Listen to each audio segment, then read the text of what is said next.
Hello everybody, it's Jay Roby. We're going to be continuing our exploration of Fischer's opening strategies, and today we're going to look at how he handles a Queen's Pawn game. And if you look at Fischer's database, you'll actually see a lot of consistency in his play as black against Queen Pawn openings. Just a couple points: he likes to make use of a fianchetto kingside bishop, and he likes to get into a King's Indian defense or Benoni systems. And today we're going to look at a Queen's Pawn game which uses a King's Indian defense, and we'll look at how he plays positionally, when we're going to emphasize a lot how he looks at maintaining tension on the board before making critical moves to control the center, which is a key thing to this video.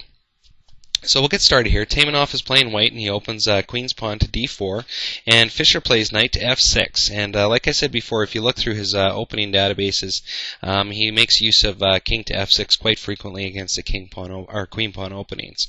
So from here, white plays pawn to c4, and Fischer plays pawn to g6, getting ready to fianchetto, and white plays knight to c3. Fischer fianchettos that bishop, and now white plays pawn to e4. And Fischer plays pawn to d6, protecting this pawn from coming down and causing some problems early on.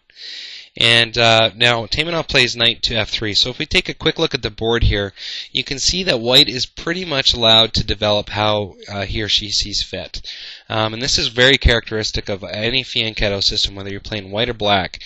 So for example, if you're playing a King's Indian attack as white, you're focusing a lot on your home three ranks here for development, and that allows your opponent to develop into the center very strong in the beginning of the game and get their pieces developed where they want them. And that, although it seems like a drawback, really if you play the fianchetto systems well, you can carve into the center from the flanks. And we'll see that's what Fischer does here. So even though white has all these squares controlled, you're going to see some really good tension play from Fischer here. So he plays castle from this position, and white plays bishop to e2, getting ready to castle himself. And now Fischer makes a strong pawn push up to e5. Taimanov does not recapture, because recapturing at this point could potentially lead to a queen trade with an uncastled king, among some other threats. So from here, Taimanov takes the opportunity to castle, and Fischer now develops knight to c6. So you can see here he's maintaining the tension. He doesn't want to capture this pawn because he wants to develop some pieces more. So he's trying to maintain the tension in the center of the board. So from here now, Taimanov plays pawn to d5, attacking this knight, and Fischer pulls the knight back now to e7.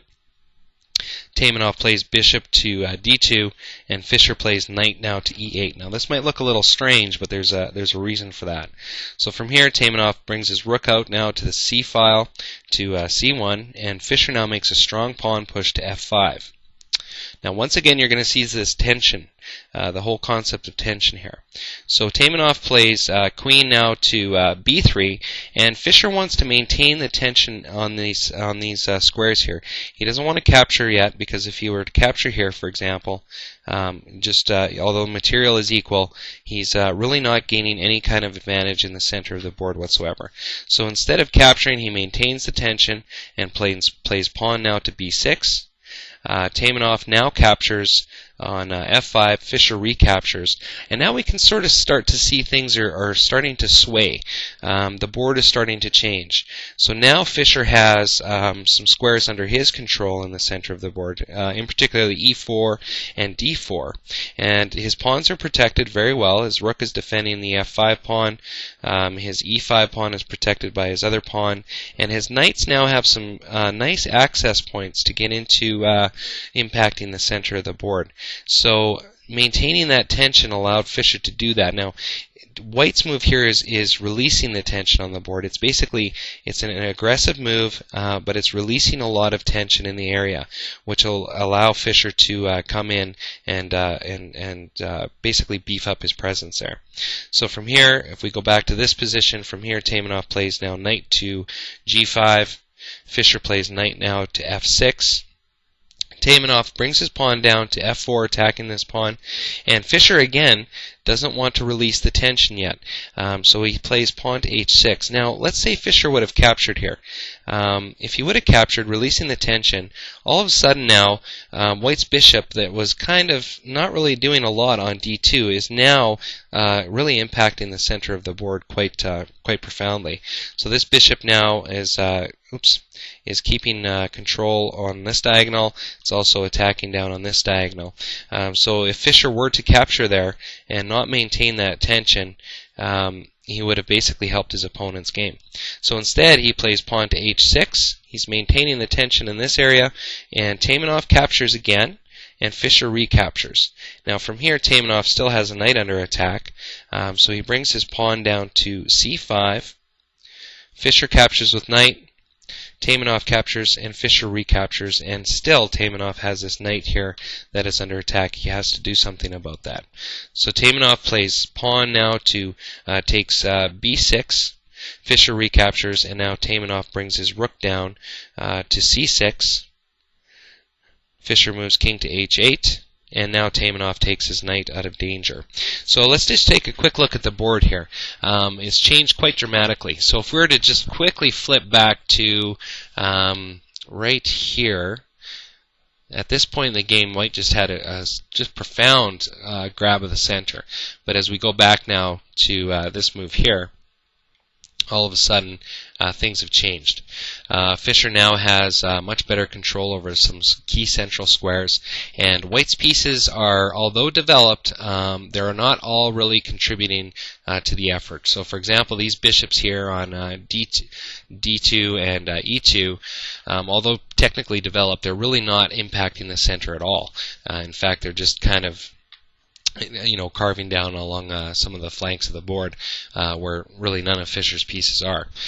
So from here, if you look at Fischer, however, his queen has a nice access point now along this diagonal.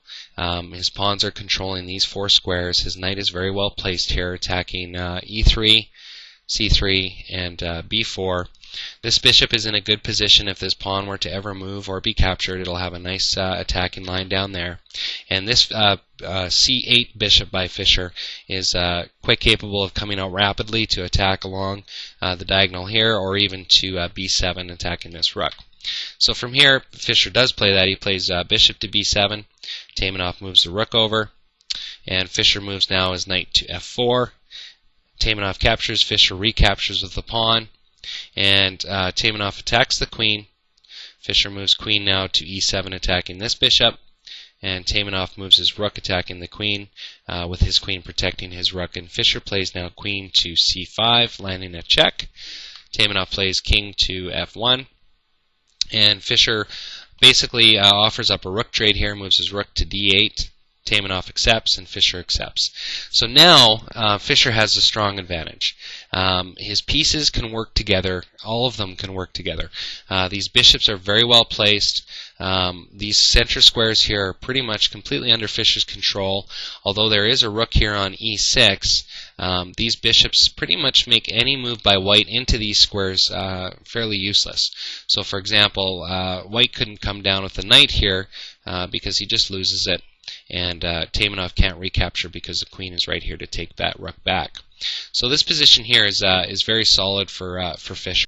And that was his ultimate goal, obviously. And it's really interesting to look at how he achieved that. And I think really the big thing here is the maintaining of tension, fighting the urge to capture, even though material is equal, keeping the position in mind. And it was very successful for Fischer in this game. And if you look through a lot of Fischer's games as black against Queen-Pawn games, you'll see that it's successful on a number of occasions. So I hope you found this video useful. Take care, and we'll see you next time.